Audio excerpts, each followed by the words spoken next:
Selamat sore, Jemaat FD Nation. Sore hari ini kembali di dalam Sela, kita akan bersama-sama menyembah Tuhan. Dan kebenaran firman Tuhan yang sore hari ini kita akan dengar, saya percaya akan memberkati setiap kita. Mari kita berdoa. Kami mengucap syukur Tuhan untuk sore hari ini. Kami tahu di dalam kelemahan kami, kuasa-Mu jadi sempurna. Di dalam keadaan di mana kami tahu kami tidak mampu, Engkau memberikan kemampuan itu. Terima kasih Tuhan, kami menerima hari ini berkat dari sorga lewat penyembahan kami, lewat firman yang datangnya dari Engkau sendiri. Di dalam nama Tuhan Yesus. Amin.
percaya ku aman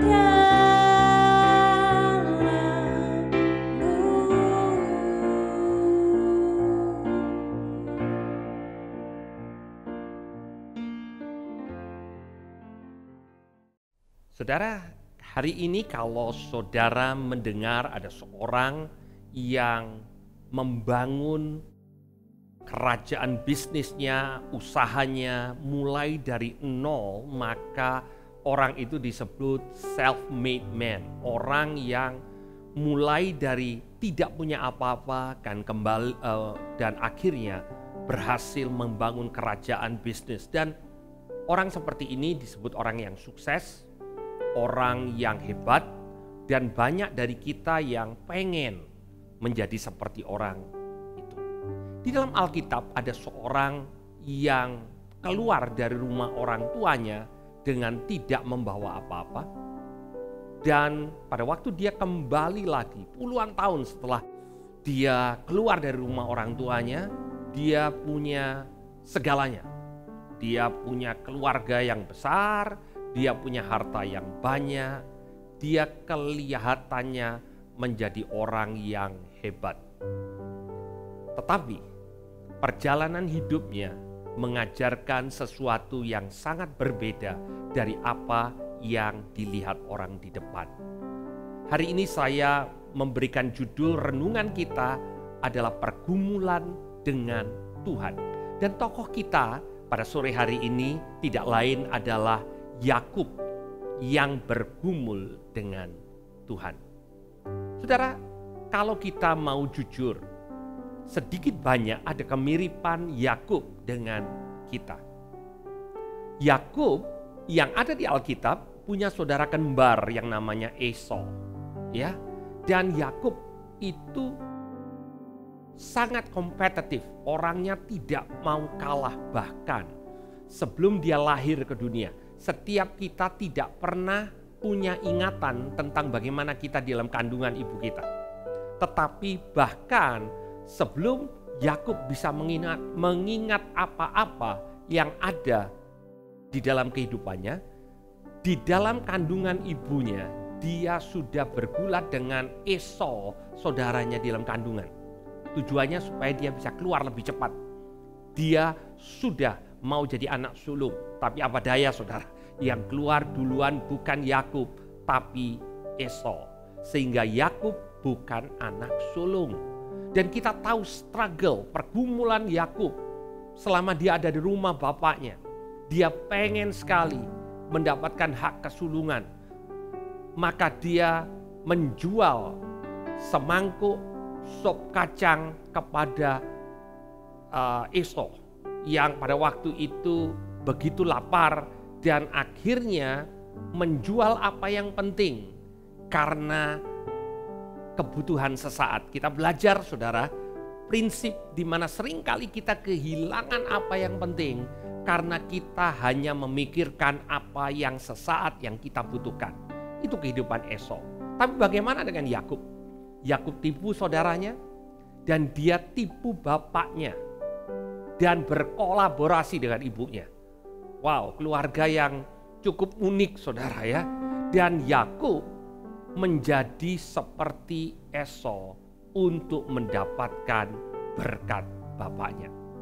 Bukankah seringkali kita harus menjadi seperti orang lain untuk mendapatkan apa yang kita inginkan?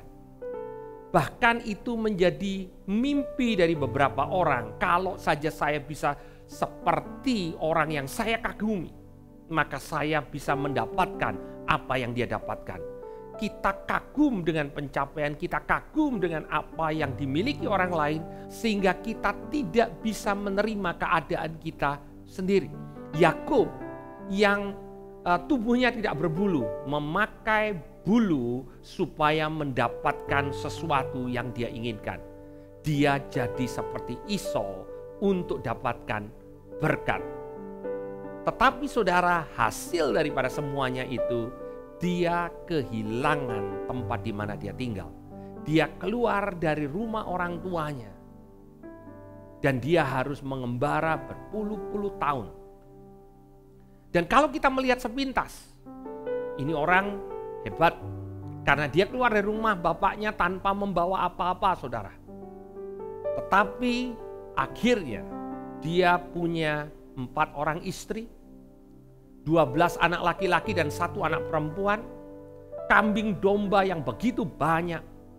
Bahkan kelihatannya dia lebih sukses dari mertuanya yang juga tuannya, Laban. Ya. Dan dia tahu bagaimana caranya lewat segala macam situasi untuk berhasil. Dia tidak pernah kehilangan cara untuk berhasil. Dan ini yang seringkali orang dunia kagum. Kalau kita kagum dengan Yakub, tidak heran kita akan bersikap seperti Yakub. Tetapi hari ini fokus kita adalah melihat sisi lain. Bagaimana Yakub bergumul dengan Tuhan. Di dalam Kejadian pasal yang ke-32 ayat yang ke-22 dikatakan pada malam itu Yakub bangun dan ia membawa kedua istrinya, kedua budak perempuan, ke-11 anaknya dan menyeberang ke tempat penyeberangan sungai Yabok. Sesudah ia menyeberangkan mereka, ia menyeberangkan juga segala miliknya. Saudara, peristiwa ini adalah peristiwa di mana Yakub akan bertemu dengan Esau, kakaknya yang dia tipu. Beberapa puluh tahun sebelum kejadian ini, kakaknya begitu marah pada waktu mengetahui dia ditipu oleh adiknya sendiri. Dan Yakub lari dari rumah. Dan pada saat Yakub akan kembali, dia punya banyak hal yang diimpikan oleh banyak orang. Dan pada waktu itu dia takut. Itu sebabnya Yakub mengungsikan terlebih dahulu kedua istrinya, kedua budak perempuannya, dan semua anak-anaknya, dan juga harta miliknya. Di ayat ke-24 dikatakan lalu tinggallah Yakub seorang diri. Dan seorang laki-laki bergulat dengan dia sampai fajar menyingsing. Kita tahu laki-laki ini adalah Tuhan sendiri yang datang untuk bergulat dengan Yakub. Kapan itu terjadi? Pada waktu Yakub seorang diri. Seringkali saudara, Tuhan bisa berurusan dengan kita pada waktu kita tidak lagi dikuasai, disibukkan dengan banyak perkara yang lain. Pada waktu Yakub seorang diri, Tuhan datang bergulat dengan dia. Tuhan berurusan dengan Yakub. Orang yang mengandalkan kekuatannya sendiri dan orang yang biasa untuk cari jalan pintas. Tapi Tuhan mengasihi Yakub sama seperti Tuhan mengasihi kita hari ini. Ketika orang itu melihat bahwa ia tidak dapat mengalahkannya, ia memukul sendi pangkal paha Yakub sehingga sendi pangkal paha itu terpelecok ketika ia bergulat dengan orang itu. Saudara, Yakub bergulat dengan yang namanya malaikat Tuhan. Banyak teolog mengatakan ini Tuhan sendiri yang datang dalam rupa manusia dan bergulat dengan Yakub. Sepanjang malam Yakub bergulat dengan dia sampai fajar menyingsing. Dan saudara, kalau saja Tuhan mau membunuh Yakub, Tuhan bisa lakukan dengan mudah. Tetapi Tuhan sengaja bergulat dengan dia. Di mana Yakub sadar dan dia katakan, aku tidak akan membiarkan engkau pergi sampai engkau memberkati aku. Kali ini Yakub menerima berkat dari Tuhan dengan cara tidak menipu. Yakub menerima hal yang baik dari Tuhan tanpa dia menggunakan akalnya sendiri. Tetapi dia bergumul dan mengatakan, Tuhan tolong berkati aku. Aku ingin engkau yang hadir dalam hidupku. Dan yang unik adalah seringkali orang merasa sangat diberkati pada waktu semua keadaannya jadi baik.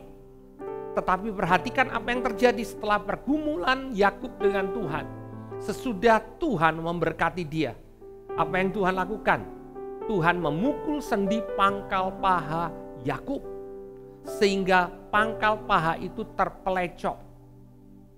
Dan di ayat yang ke-31 dikatakan, lalu tampaklah kepadanya matahari terbit ketika ia telah melewati Peniel, dan Yakub pincang karena pangkal pahanya.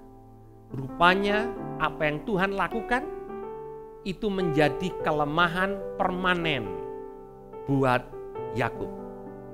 Nah, saudara, Yakub yang kembali kepada keluarganya dan keluarganya melihat semalam sebelumnya Yakub baik-baik saja. Secara fisik dia tidak mengalami sakit, tetapi hari itu dia menjadi pincang. Dia punya cacat yang sifatnya permanen. Tetapi yang Yakub katakan adalah, aku diberkati Tuhan. Mungkin bayangan kita, orang percaya di zaman sekarang adalah kalau Tuhan berkati maka nggak ada tanda-tanda cacat, nggak ada tanda-tanda kelemahan. Tapi justru Tuhan ingin mengingatkan Yakub dan Yakub modern pada hari ini bahwa kekuatan kita itu sangat terbatas. Saudara, kita bisa mendapatkan banyak hal karena kita berusaha dengan kekuatan kita sendiri. Tetapi yang Tuhan mau mengingatkan kepada setiap kita anak-anaknya, kita ini perlu bergantung kepada Tuhan. Dan sejak hari itu Yakub bergantung kepada Tuhan. Pada waktu dia harus berurusan dengan Esau, kakaknya, dia tahu bahwa Tuhan menyertai dia. Pada waktu dia menghidupi kehidupan selanjutnya, dia tahu Tuhan yang menjadi pegangan buat dia. Pada waktu bahkan akhirnya dia ditipu oleh anak-anaknya sendiri, pegangannya tetap Tuhan yang memampukan dia melewati masa-masa sulit. Orang yang diberkati Tuhan bukan orang yang tidak mengalami masa sulit. Orang yang diberkati Tuhan bukan orang yang tidak pernah mengalami kelemahan, dan kelemahan itu mungkin sifatnya permanen. Rasul Paulus mengalami kelemahan pada waktu dia katakan ada duri dalam daging, di mana dia minta untuk Tuhan mengangkatnya. Tapi Tuhan katakan, kasih karuniaku cukup buatmu, karena di dalam kelemahanmu kuasaku jadi sempurna. Dan nasihat Tuhan kepada setiap kita yang kita merasa lemah, yang kita merasa seharusnya aku kuat, seharusnya aku jadi orang yang seperti ini. Tapi saudara, kita perlu sadar, kadang Tuhan izinkan kelemahan itu ada bersama dengan kita. Karena di dalam kelemahan kita, kita sadar bahwa yang membuat kita menang bukan karena kita kuat, tetapi kita bergantung kepada Allah yang dahsyat. Mari kita berdoa. Tuhan, terima kasih untuk sore hari ini kembali kami diingatkan bahwa setiap kami kadang memiliki sikap seperti Yakub. Kami berusaha dengan kekuatan kami sendiri untuk diberkati. Yang sesungguhnya Engkau mau kami datang dan berserah kepada Engkau, karena berkat yang sesungguhnya itu datang dari Engkau, bukan karena kami melakukan dengan kekuatan kami. Di dalam kelemahan kami, kuasa-Mu jadi sempurna. Terima kasih Tuhan, di dalam nama Tuhan Yesus. Amin. Tuhan Yesus memberkati setiap saudara.